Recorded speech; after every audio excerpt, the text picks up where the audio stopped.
Ayan, hello po. Magandang umaga, magandang gabi, no? Kung nasaan panig tayo ng mundo. Sana po ay nasa maayos kayong kalagayan sa pagpapanood ng bagong video na ito natin ngayong araw na to. No? Ayan, sana po ay nasa ayos kayo, ha? Okay, kaninong reading itong makukuha natin ngayong umagang ito, no? Ngayon po ay Wednesday na, no? Miyerkules, 22 ng Abril 2026. O, ayan ha. Tingnan natin kung kaninong reading ito. Okay. Pwedeng ito po ay sa inyo, pwedeng sa kanya, pwedeng kanino man. Take only what resonates po ha. Sabi ko nga sa inyo, no? Ayan. So, ito na. Malapit nang mapuno ay mabuo ang ating first spread ng 4-card reading, no? Ayan. Salamat po pala sa mga nagpapaschedule ng private reading ha para sa Friday. Nalalapit na, no? Ilang araw na lang. Ayan. Na-excite na yung iba. Ayan. And sa lahat po ng may gusto ng private reading ha. Kung gusto nyo rin magpa-schedule, may mga oras pang bakante. Kayo po yung mag-chat na. Nandiyan po ang link sa ating comment section. Click nyo lang yung link. Ako lang naman ang makakausap ninyo ha. Okay po. Wala naman ang iba.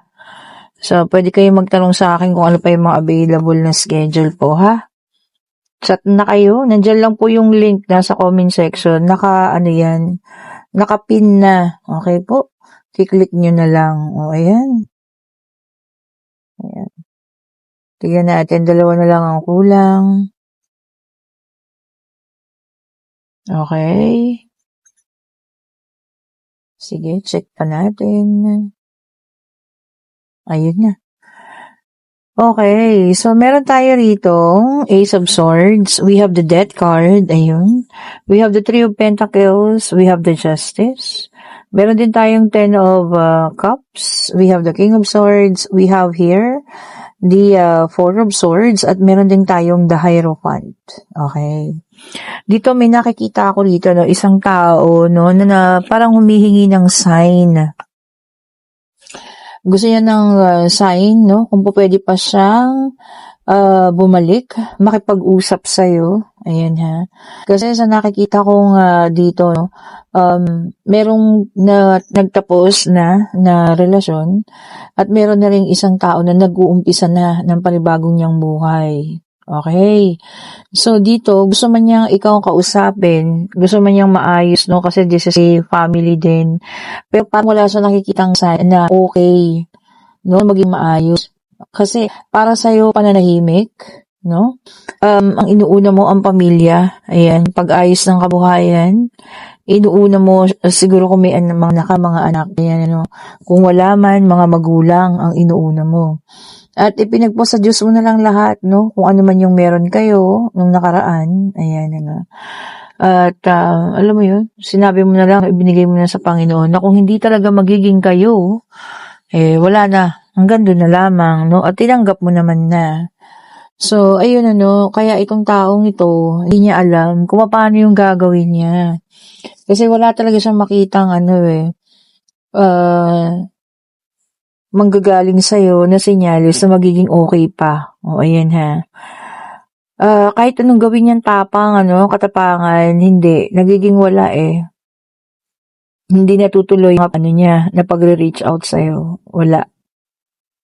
Kumbaga ano siya ng loob, nahihiya. Parang gano'n, Or nawawala ng lakas ng loob. Ganyan po ha. Kasi parang nakita ko rito, pinabayaan kayo, no? Talagang yun, kung may mga anak ka, halos hindi na nilingon yung mga anak mo, ha? Tignan na natin, bakit ba? Ano bang, kasi parang matagal naman na kayo na wala eh. O, diba? Kasi nga okay ka ni. Pinagpasa Diyos mo na sa lahat, ibinigay mo na sa Kanya, no? Parang wala nang dating sa'yo, no? Ano't ano man ang gawin ng taong ito. Tignan natin, bakit ba? Ayun. O, tignan natin doon, ha? And we have here the Fool. Ayan. Ikaw to, you're enjoying your freedom, no? You're enjoying your innocence, sabi niya, no? Yun talagang nasa new beginning ka na. wala kang commitment. Kumbaga, kung sabi mo, no, kung walang dumating na tao, okay lang. Kung meron, kailangan tanggapin ang lahat-lahat sa'yo. Di ba? At kung hindi naman, okay na lang din kahit wala. No? Parang gano'n na yung dating sa'yo. Eh. So, ini-enjoy mo yung iyong, ang tawag dito, freedom. And we have here the King of Pentacles. Ayan. So, dito, no, ang King of Pentacles, no, maaring naghahanap din siya ng security. Security, siguro nagkaedad na rin siya. Ayan ha. Nagkaedad na. At syempre, gusto niya yung, alam mo yun, may makakasama rin siya habang buhay. Baka siguro, yung taong namahan niya before, kung bakit kayo naghiwalay, hindi naging maayos, no? Or hindi naging tama yung pagsasama nila. At maaari hindi rin naging maganda. Kaya ngayon gusto niya ng security. Yung pagtanda niya, meron siya makakasama. At siguro, ang alam niya, kung kaya mo pang patawarin at matanggap siya, baka nga naman, di ba? And we have here the Nine of Cups. Ayan. Ito naman kasi, no, ikaw kasi ngayon, punong-puno lang ng pag-asa, positivity, no? Na alam mo yun, iba na talaga. Iba na yung isip mo eh. Parang okay ka na, no? So, ibig sabihin, matagal na to. Matagal na tong relationship ninyo na to. Matagal lang natapos. Kasi ikaw, maayos ka na eh. Iba na yung pakiramdam mo, no? Hindi na kagaya yung sa kanya na nag-iisip siya na baka sakaling maayos pa kayo. So, parang bumaliktad ang panahon dito, no? Ikaw tong iniwanan, pero ito siya yung hindi pa pala makamove on sa mga nangyari. O, diba? So, meron tayo ritong Seven of Cups. Ayan. And napakaraming opportunity ang dumarating ngayon sa buhay mo. Hindi lang siguro sa financial, syempre pa sarili mong paglago, ano? Inaayos ang buhay, ganyan. So, kaya pala, parang napofrustrate na siya kasi wala nang wala nang sign. Wala na siyang makita na kung baka sakaling mapapatawad mo pa or papakabalik pa siya sa buhay mo.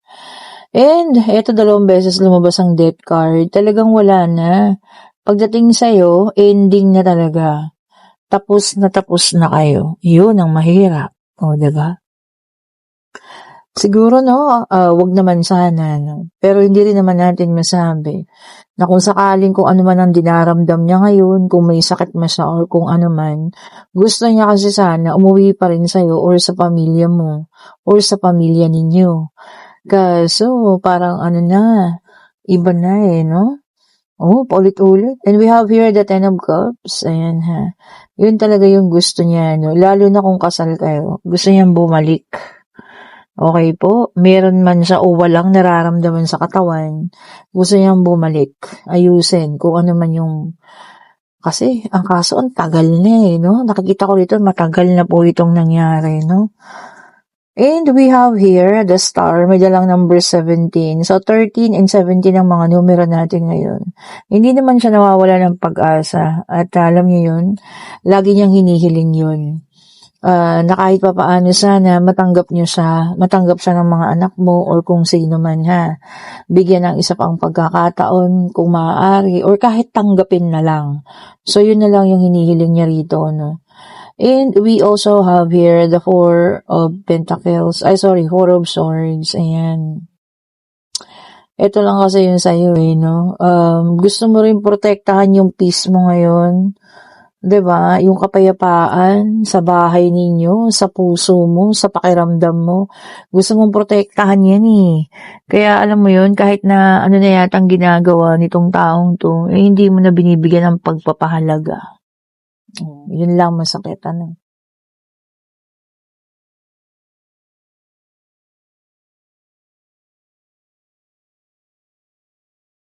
Yung mga tao talaga na kung kailan alam mo yan, naka-move on na yung isa, saka magkakaroon ng realization yung isa. Diba? Pero lang dun sa mga ma-pride na, alam niyo yun, talagang kayo iniwanan ha. Yung mga ganun tao naman, hindi nyo na kailangang antayin, bumalik pa yan. Diba? Lalo yung mga masyadong matataas ang pride, wala na po yan, wala na sa kanila yan eh. They don't care anymore. Baga, bahala ka na dyan, bahala na rin ako, ganun sila. Pero yung mga taong nagsisisi, at talagang alam niyo yun, bukal sa kalooban yung pagsisisi, yun ang mahirap. Especially kapag ka naka-move on ka na, at pati yung mga anak mo, kung may mga anak ka man, or kamag-anak mo, or kanino man, ano, basta yung mga kakilala ninyo, kumbaga, parang ayaw na rin nila, 'di ba? Na mangyari pa ito ulit, or maulit pa man kung ano man yung nangyari. Ang mahirap lang kasi, kung meron man siyang karamdaman ngayon, or kung ano man, yung responsibilidad. O, diba? Yun ang pinakamahirap dyan. Responsibilidad ng mga anak mo, responsibilidad mo sa kanya. Oh, yun ang mahirap talaga. Sabi ko sa inyo, ha? O, ito ang ating pangatlong deck of card ay kinuha ko, no? Pwedeng iyo, pwedeng sa kanya, or pwedeng kung kanino man. And we have here the Four of Cups, water sign, Cancer, Scorpio, and Pisces. Ayan. Naka-reverse ang ating Four of Cups. Ayan. Yung iba naman sa inyo, no, magkakaroon ng happiness. Dahil finally raw, nagkaroon na ng acceptance. Uy, ang ganda nun, ha. 'Di ba? Dahil sa pagtanggap mo, sa kung ano man, ha, pangyayari man ito, or kung ano man. Yung sa sarili mong happiness, yun naman yung mabubuo mo. Oh, 'di ba ang ganda? Totoo naman. Once natanggap mo ang mga bagay-bagay, kung ano man pangyayari yan, kay masakit or kung ano man, basta natanggap mo at naging maganda yung pakiramdam mo, totoo naman po, happiness is coming, no? Happiness is on the way. And we have here the King of Wands, fire sign, Aries, Leo, and Sagittarius. Ayan. Oh, sabi niya rito, no, you can now, or you will now overcome challenges. So, ibig sabihin, talagang, alam niyo yan, matatapos na, maiiwanan na or aalisan na lahat ng mga challenges na, alam mo yan, dumaan sa buhay natin. Lagi ko naman sinasabi, diba, hindi naman po lahat ng mga challenges na yan, lagi nandiyan. May katapusan din po yan, diba? Alam mo yun, kailangan lang natin talaga ng dasal, kailangan natin ng pananalangin at paniniwala na lahat ng bagay po may katapusan, ano, lalo na yung mga challenges na dumarating sa buhay natin. May katapusan po yan. And we have here the Knight of Pentacles, Earth sign ulit ito. Ayan. Earth sign. So, meron tayong water, fire, and earth. Ang mga earth sign ay Taurus, Virgo, and Capricorn. Ayan. Sabi niya rito, no, routine. Ayan. Sino sa inyo yung may same routine araw-araw? Yung bang pare-parehas na lang yung ginagawa? Sabi niya kasi dito, parang ang iba sa inyo, nababagot na, ha? Yung sa mga araw-araw na gawain. Oh. Diba? Maghanap tayo, maging productive, no? Maghanap pa tayo ng ibang pagkakaabalahan, especially yung makakatulong sa atin, ano? Financial man yan, emotional, o kung ano man, ha? Maghanap tayo at maging productive po tayo. And we have here the Strength, fire sign, Aries, Leo, and Sagittarius. Ayan. Tapang. O, yung iba sa inyo, mangangailangan ng tapang daw po, ha? Lakas ng loob, tapang. Sa kung saan man, baka merong haharapin na pagsubok man ito o kung ano man, ha? Kakailanganin daw po natin ng tapang. O, lakasan po ang loob, ha? At syempre, talagang alam mo yun ang kailangan natin ngayon, tapang at tibay ng loob. O, diba? Parang kanta yun, ha? O, diba po? O, ayan, tignan pa natin, ano, kung ano pang mga lalabas sa ating mga baraha. Ito na, nagpupumilit, huwag nating pigilan. We have here the Nine of Pentacles, Earth sign ulit ito, no? O, fruits of labor. So, matitikman na ninyo. Ayan, ang lahat po ng inyong pinaghirapan, ha? Ito na po yung mga katas ng inyong pinaghirapan. O, kung ano man yan, ano. Lalong-lalo na kung ito ay legal. O, diba? Oh, yan po ay maganda. Kasi alam mo yun, pinaghirapan mo yan eh. Sarap sa pakiramdam nun. Na marireceive mo na, no? Lahat ng mga bagay-bagay na pinaghirapan mo. Oh, diba? Ito pa, tignan pa natin, ano? And we also have here the Seven of Swords. Air sign naman ito. Ayan, lumabas na po lahat ng zodiac sign, ha? Ang mga air sign ay Gemini, Libra, and Aquarius. Ayan. Naka-reverse ang ating Seven of Swords. Ayan. Sabi niya rito, no, deceit o pangluloko. Ayan, ha. So, ito, maraming nagiging biktima ngayon yan. Lalo na yung mga taong mabilis ma-in love, o, diba? Mabilis magtiwala, o. Diba? Papasakayin lang kayo, papaniwalain na kayo'y mahal na mahal, o. Mag-ingat po, ha. Baka may mga taong lumalapit na sa inyo at ganun yung mga, alam nyo yung ginagawa. And we also have here the Six of Swords, air sign ulit ito. Moving on, ayan ha. Or pa pwede rin ito po ay paglilipat ng bahay. O, ayan. Sino man sa inyo lilipat ng lugar, lilipat ng trabaho, no? Maaring kasi ito na yun talagang kailangang gawin, ano? Kailangang matapos na yan. Ito talaga, unang-una baka yung iba sa inyo kailangan makalimot or baka naman mas maganda yung oportunidad sa ibang lugar, ha. Well, kung yan talaga yung choice ninyo, gawin nyo na po, ha. And ito na yung last card. We have here the Judgment, fire sign naman ito, no. Sabi niya rito, no, awakening, no, paggising. Maaring nagising ka na sa matagal na, alam mo yan, toxic na relasyon man ito, or ikaw ay inaabuso ng mga tao, no, hindi lang naman sa relasyon. Baka alam mo yun, may mga pag-abuso, lagi ka na lang ikaw mismo yung ginagawang utusan, o kung ano man dyan, ano, pwedeng binubuli ka. O ayan, ngayon nagising ka na at gusto mo nang kumawala sa kung ano man tong bagay na to, no. Maaari niyong gawin po yan, ha. Hindi po kayo produkto or kayo ipag-aari ng kung sino mang tao. May sarili kayong buhay, may sariling pag-isip. Hindi po kayo produkto, ha, or gamit. O, ayan. Eto na, pwede na kayo magtanong pag-ibig, financial, pangyayari, kung ano man ang gusto niyong malaman, ha. Kayo po yung magtanong na. At napakabilis naman. Teka lang po, ha, hanapin ko muna. Baka mamaya umabot na naman kay Pipoy. Pero mabait naman si Pipoy, hindi niya sinisira ang cards. Tinitignan niya lang. Okay, ang sagot po ay no. Ayan, ha. And this is moving on. Talagang yung iba sa inyo, no. Ang hirap kasi yung iba talaga pagka naka-move on na, no.